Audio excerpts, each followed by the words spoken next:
Okay, everybody, I'd like to welcome you back to another interview. We are live at the BALLE conference in Grand Rapids. Really excited. We actually have kind of a bigwig for BALLE here with us today. We've got Michael Shuman. He is the co-founder and research director with Cutting Edge Capital. He is a fellow of the Post-Carbon Institute, and he is one of the co-founders of BALLE itself, which is a pretty big deal. So, Michael, welcome to Biz West Michigan and our show. Very nice to be with you.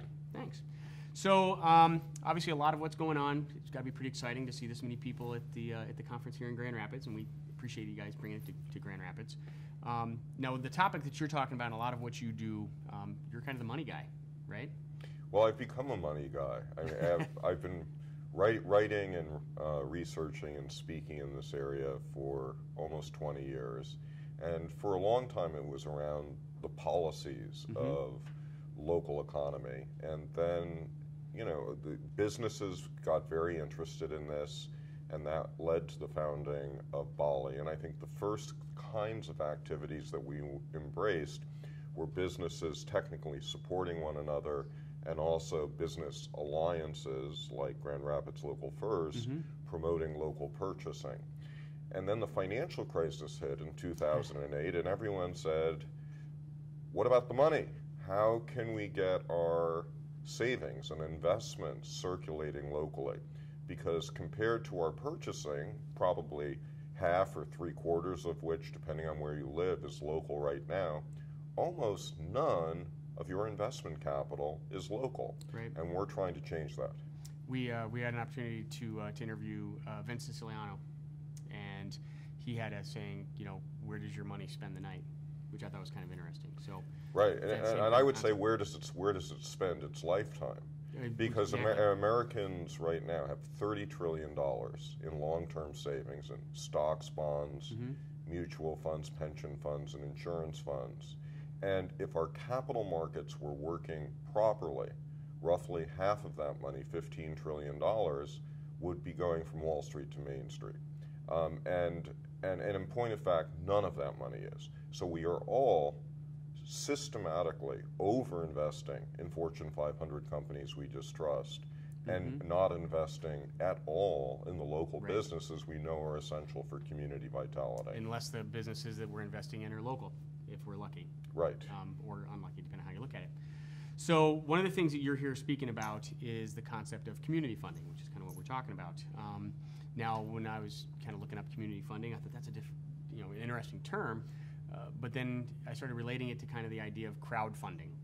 And it's similar, but different.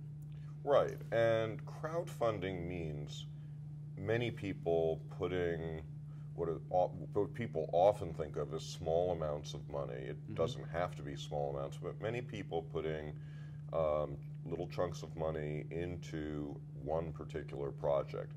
And sort of a prototype of crowdfunding, which really is an investment, it's more like project support, is a website like Kickstarter or Indiegogo, where someone puts up a great project like, I have a brewery and I want to start a new line of beer, and if you throw in $25, you'll get a t-shirt, and if you throw in $1,000, maybe they'll name the beer after you. And you don't get anything else back, but Kickstarter, you feel great about it, and Kickstarter actually last year did about $100 million of business.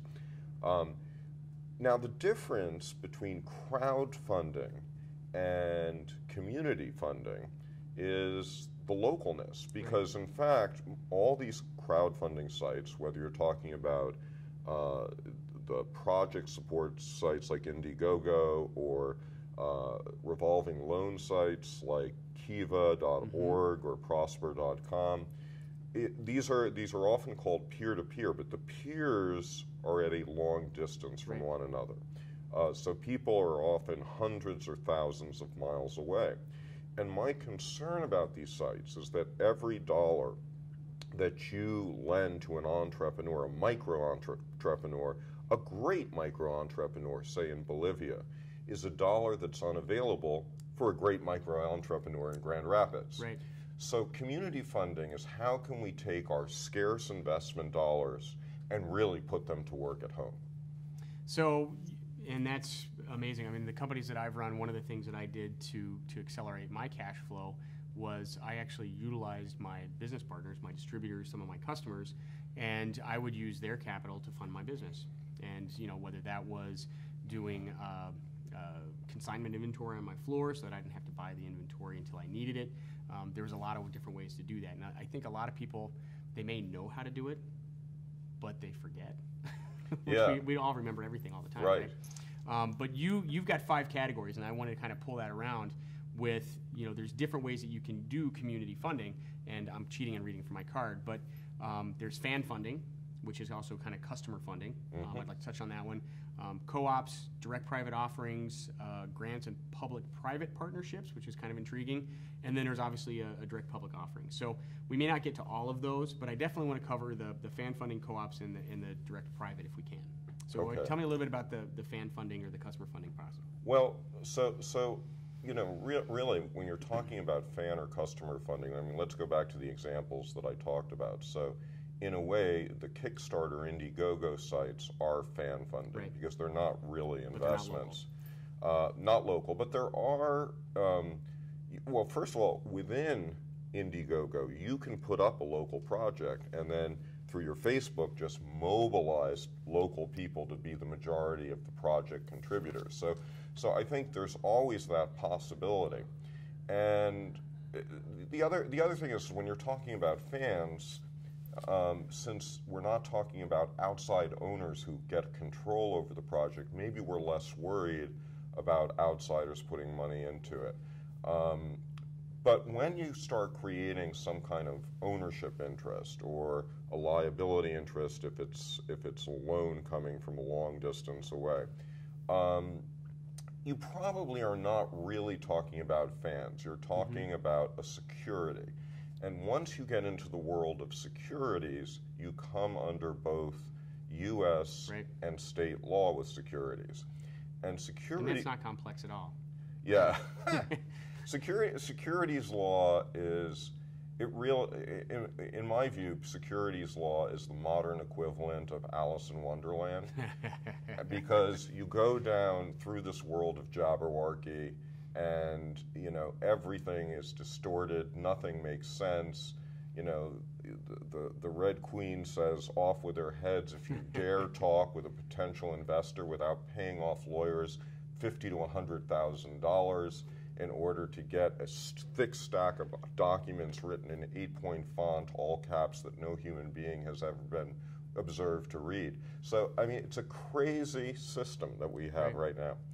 And one of the interesting things that's happened, well, let's say one other thing about the system.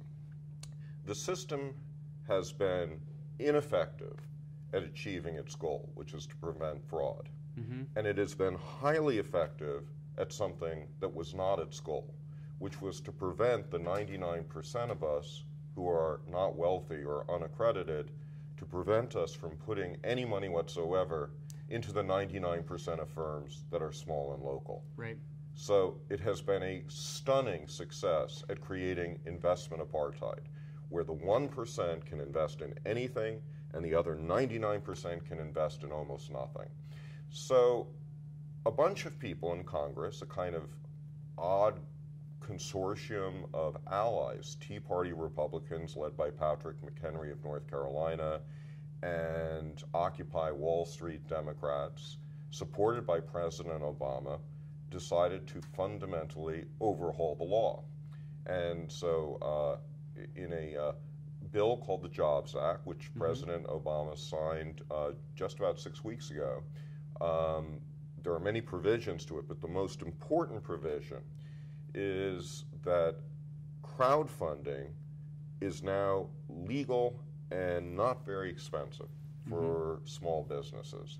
So I, as an unaccredited investor, can put at least $2,000 into a small business in my backyard with very little legal paperwork. And that is a home run change from what we had before. So that tying in with the fan funding or the customer funding, there's obviously some stuff on there, and we'll get some links down below on the interview to get some more information on that. One of the things that I think confuses everybody, though, is the whole concept of co-ops. You know, they think about co-ops and they think typically just farming. They think of, you know, an ag-based co-op, but there's a lot of different things you can do with co-ops, right? Well, if you added up all of the co-op memberships that Americans have, it's something north of 300 million. Wow. Now, that doesn't mean that every single American is a Right. co-op member, but we know that at least 100 million of those are members of credit unions, which Okay. are financial co-ops. Right. And very few people are members of more than one financial co-op. So I think we could say that a third of all Americans, at least, are co-op members, and it's responsible for about $2 trillion in the U.S. economy. Wow. More than 1 million people employed. So the co-op sector is quite big. And the significance from an investing standpoint is that under federal law, a co-op membership is not considered a security. Okay. Under state law, now most co-ops are defined under state law. So ag co-ops are an unusual kind of animal that's defined under federal law. But most co-ops are defined under state law, and states have anything from 1 to 7 different statutes governing different kinds of co-ops. And most states also do not define co-ops as securities. So what that means is that if you want to create an investment opportunity for the 99% of us who are unaccredited, co-ops is a relatively simple way for people to put money up as member capital, and then you're off to the races. Wow. Okay. I'll try and get some more information for Michigan co-op information on the site here as well. The last thing I want to talk about, and this is going to confuse a lot of people, is the concept of a direct private offering. Right. So direct private offerings were the way in which small businesses could get money from unaccredited investors. Really, they were the only way small businesses could get money from unaccredited investors prior to this crowdfunding reform. Right. Now, these roads to unaccredited money still are open, and some people may find reason to choose them rather than the crowdfunding sites, and we could talk about why that's so. But for example, well, let's talk about one distinction first, which is the difference between a private offering and a public offering. If you become a reporting public company, that is an extremely expensive burden, and every quarter you have to make really big filings to all of your owners and to the SEC. Right. The threshold from a private to a public company used to be 500 shareholders. Under the Jobs Act, that threshold has now been raised to 2,000. Oh, wow. Now, even if you're a privately held company, that doesn't mean you can bring in unaccredited investors, because that's where the SEC says, well, we're going to give you some limited options for getting unaccredited investors, but you're still going to have to do massive filings. And it's these limited options that we have called direct public offerings, because unlike an IPO, an initial public offering, which has an underwriter like a Goldman Sachs or a big bank comes in, a small company will just sell their shares of this initial offering directly to the public.